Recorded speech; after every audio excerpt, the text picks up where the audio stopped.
Assalamualaikum dan salam sejahtera. Hari ini kumpulan kami akan membentangkan tentang topik emosi positif. Emosi positif merujuk kepada perasaan seperti gembira, bahagia dan kasih sayang yang memberi kesan baik dalam kehidupan kita. Secara umumnya, kebahagiaan ialah keadaan emosi yang melibatkan perasaan seronok, kepuasan hidup dan ketenangan diri. Emosi ini boleh dirasai melalui pelbagai situasi seperti kejayaan, mendapat sesuatu yang diingini dan bersama orang yang kita sayangi. Oleh itu, emosi positif sangat penting kerana ia membantu kita menjalani kehidupan seharian dengan lebih tenang dan bermakna. Faktor terdiri daripada dua komponen yang besar, iaitu keadaan emosi jangka panjang dan juga keadaan emosi jangka pendek. Bagi keadaan emosi jangka panjang, ia bermaksud emosi yang berterusan. Ia bersifat stabil dari bulan ke bulan dan tahun ke tahun, dan keadaan emosi tersebut terbentuk sejak zaman kanak-kanak sehingga kini. Bagi keadaan emosi jangka pendek pula, ia adalah berdasarkan peristiwa terkini dalam kehidupan, contohnya mendapat anak, putus cinta ataupun gagal dalam peperiksaan. Persoalannya, bagaimana emosi positif terbentuk?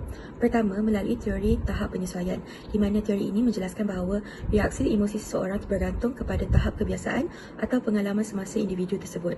Sebagai contoh, jika seseorang biasa hidup susah, apabila mendapat RM50, dia akan rasa sangat gembira. Tetapi bagi orang yang biasa dengan kemewahan, RM50 itu mungkin dianggap biasa saja. Kedua adalah penilaian kognitif, iaitu cara kita mentafsir situasi menentukan emosi. Contohnya, kereta yang bergerak sendiri mungkin dianggap menakutkan, manakala roller coaster pula dianggap menyeronokkan, walaupun kedua-duanya melibatkan pergerakan laju. Ini kerana otak kita menilai sama ada situasi tersebut berbahaya atau selamat. Seterusnya, emosi asas diperkenalkan oleh Plutchik, di mana setiap emosi mempunyai punca tertentu seperti takut, marah dan gembira mempunyai fungsi survival. Sebagai contoh, rasa takut membantu kita mengelak bahaya. Selain itu, emosi juga dipengaruhi oleh situasi, iaitu perbandingan antara cakapan dan apa yang berlaku. Contohnya, jika kita berharap lulus dan benar-benar lulus, kita akan rasa gembira. Namun, ada juga emosi yang berlaku tanpa berfikir, seperti jatuh cinta secara spontan atau rasa takut secara tiba-tiba. Dan akhir sekali, hubungan sosial seperti kedekatan dengan seseorang boleh meningkatkan emosi positif. Contohnya, rakan sekelas boleh menjadi sahabat baik. Seterusnya adalah teori tahap lawan yang diperkenalkan oleh Richard Solomon. Teori ini adalah menerangkan tingkah laku ketagihan. Emosi akan kembali seimbang ke arah titik neutral dalam jangka masa pendek atau panjang. Setiap emosi menyebabkan emosi yang bertentangan berlaku. Emosi wujud secara berpasangan. Satu emosi dialami manakala satu emosi lagi akan ditindas. Terdapat dua tahap dalam teori tahap lawan, iaitu primary stage dan opponent stage. Bagi primary stage ini, kebanyakan emosi tidak dipelajari tetapi berlaku secara automatik. Manakala bagi opponent stage, emosi yang bertentangan dengan emosi utama. Ia bermula lebih lambat daripada emosi utama, tetapi ia bertahan lebih lama.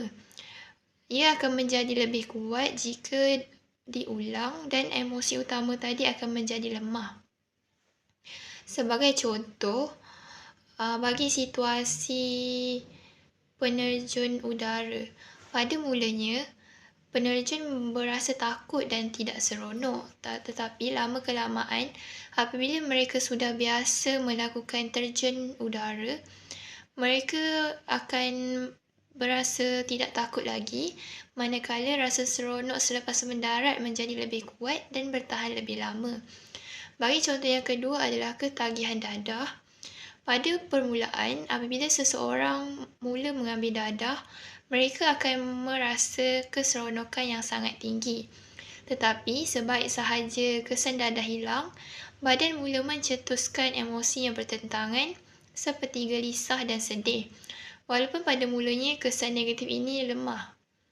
Selepas penggunaan dadah yang berulang dalam jangka masa yang panjang, keseronokan dalam mengambil dadah ini semakin berkurang. Sebaliknya, kesan negatif seperti rasa sedih, gelisah atau gejala tarikan withdrawal menjadi semakin tinggi apabila seseorang itu tidak mengambil dadah.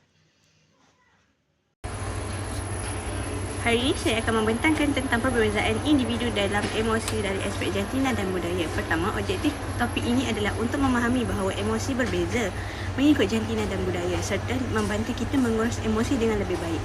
Seterusnya, dari segi jantina, wanita biasanya lebih emosional, empati dan mudah mengekspresikan perasaan. Manakala lelaki pula cenderung kurang menunjukkan emosi dan lebih bertindak secara fizikal. Dari segi emosi, wanita lebih mudah berasa sedih dan cemas serta mengalami emosi dengan lebih kuat. Sebaliknya, lelaki lebih menunjukkan tekanan melalui perubahan fizikal dan tingkah laku berisiko. Untuk emosi negatif, wanita lebih kerap rasa bersalah, malu dan takut, manakala lelaki cenderung menyimpan emosi. Dalam hubungan, wanita lebih sensitif terhadap penolakan sementara lelaki lebih sensitif terhadap tuntutan keintiman. Dari segi aspek kesihatan, wanita lebih berisiko mengalami kemurungan dan anxiety, manakala lelaki lebih terdedah kepada tekanan darah tinggi dan tingkah laku berisiko. Selain itu, dalam reaksi situasi, wanita lebih sensitif terhadap emosi negatif, manakala lelaki lebih responsif kepada emosi gembira. Akhir sekali, dari segi budaya dan umur, golongan dewasa tua cenderung mengelak masalah, manakala remaja dan dewasa muda lebih suka menyelesaikan masalah secara aktif. Secara kesimpulannya, emosi dipengaruhi oleh jantina dan budaya. Oleh itu, kita perlu memahami perbezaan ini supaya dapat mengurus emosi dengan lebih baik. Sekian, terima kasih. Kesimpulannya, emosi positif merupakan emosi utama yang dialami oleh manusia. Faktor-faktor yang menyumbang kepada kegembiraan boleh dirangsang. Pelbagai faktor boleh merangsang rasa gembira, antaranya adalah rasa syukur, hubungan sosial yang positif dan pencapaian peribadi. Kegembiraan berbeza dari segi ia dialami dan diekspresikan. Setiap individu mempunyai definisi dan cara tersendiri dalam merasakan kegembiraan. Ada yang merasakan kegembiraan secara dalaman, manakala ada juga yang menunjukkan secara luaran seperti ekspresi wajah seperti senyuman.